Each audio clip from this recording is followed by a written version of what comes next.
এই মুহূর্তে আমাদের সঙ্গে রয়েছেন স্বরূপ বিশ্বাস। স্বরূপ বাবু, আপনাকে স্বাগত জানাচ্ছি। স্বরূপ বাবু, বারবার করে টালিগঞ্জে নানান ঘটনায় থ্রেট কালচারের অভিযোগ উঠে আসছে, কেন এই অভিযোগ উঠে আসছে?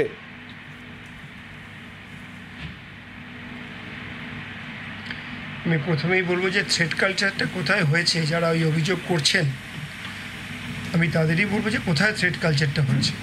থ্রেট তো যারা বলছেন তারাই দিচ্ছেন, দেখে নেব, বুঝে নেব, শেষ পর্যন্ত দেখে ছাড়বো, এগুলো কি থ্রেট বা হুমকি বলে না? আমাদের কোনো কলাকুশলী কি কাউকে থ্রেট দিয়েছেন বা কাউকে কোনোভাবে অপমানিত করেছেন?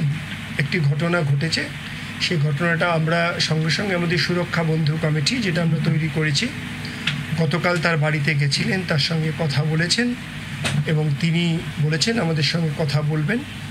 তো এখানে থ্রেট কোথায়? একটা সমস্যা যদি হয় তো সেই সমস্যাটা আলোচনার মাধ্যমে মেটাতে হবে।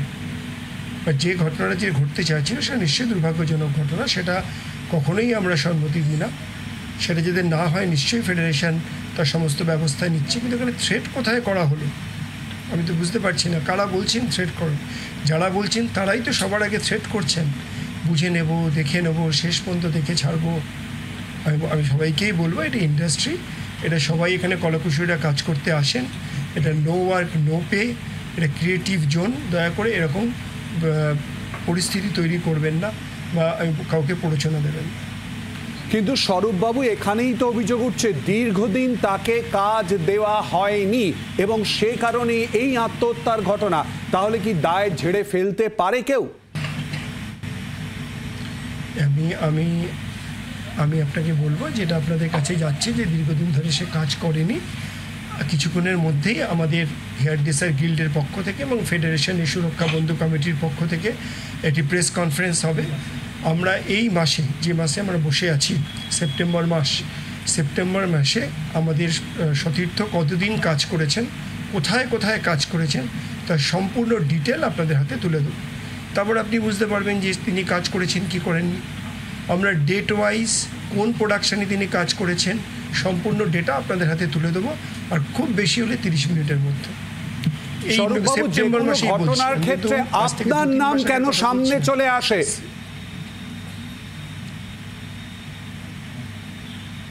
দেখুন, হয়তো সবাই আমাকে খুব স্নেহ করেন, তার জন্যই হয়তো আমার নাম সবসময় নেন।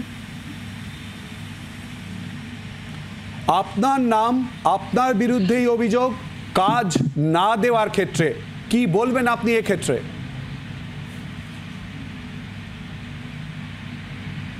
কাজ দেন, আপনি একটা জায়গায় বলুন যে ফেডারেশন কোনো কাউকে কাজ দেওয়াতে হস্তক্ষেপ করেছে। আজকে যদি আপনারা বলেন যে কাজ না দেওয়া, যারা বলছেন তারা এতদিন কলাকুশলীদের প্রতারিত করেছে। আজকে আমরা বুঝি যে কেন এগুলো উঠছে। আজকে টেকনিশিয়ানরা বা কলাকুশলীরা 14 ঘন্টা কাজ করে, আগে সেটা 20 ঘন্টা 22 ঘন্টা হতো। একটা কলাকুশলী সকালবেলা আসতেন, পরের দিন সকালবেলা তিনি বাড়ি ফিরতেন, আবার 1 ঘন্টার মধ্যে কাজে যোগ দিতেন। দীর্ঘ লড়াই করেছেন কলাকুশলীরা, আমরা সবাই মিলে হাতে হাত বেঁধে লড়াই করেছি, তারপরে আজকে 14 ঘন্টা কাজ হয়েছে। এখনও আমরা ফিল্মে সেটা করতে পারিনি। আমরা কিছুদিন আগে আপনাদের তথ্য দিয়ে জানিয়েছি যে একটা ফিল্মে 27 ঘন্টা, 26 ঘন্টা, 29 ঘন্টা কাজ হয়েছে। এটা কি অমানবিক নয়? এটা কি অমানসিক পরিশ্রম নয়? এই ঘটনা থেকে শিক্ষা নিয়ে সবাই যাতে সমানভাবে কাজ পায়, তার জন্য দৃঢ় প্রতিজ্ঞ হয়ে কোনো ব্যবস্থা নেবেন স্বরূপবাবু? আমাদের এখানে সবাই নিজের নিজের কাজ পান, যে যেখানে কাজ পান তিনি নিজেই কাজ ধরে কাজ করেন। এখানে কেউ কাউকে জোর করে কাজ বন্ধ করে দেওয়ার কোনো ঘটনা নেই। যেখানে আপনি বললেন যে এই মেয়েটি কাজ করছেন না, আমাদের সতীর্থ কাজ করছেন না, আমরা আপনাকে তথ্য দিয়ে 8 ঘন্টার মধ্যে দেব। আমাদের হেয়ার ড্রেসার গিল্ডের মাননীয় সম্পাদিকা, সভাপতি সবাই আসছেন, তারা তথ্য দিয়ে আপনাদের দেবে কোন প্রোডাকশনে কোন ডেটে তিনি কাজ করেছেন এই সেপ্টেম্বর মাসে, সেটা আমি আপনাদের হাতে তুলে দেবো। বাংলার আওয়াজ, বাঙালির আবেগ, জি 24 ঘন্টা।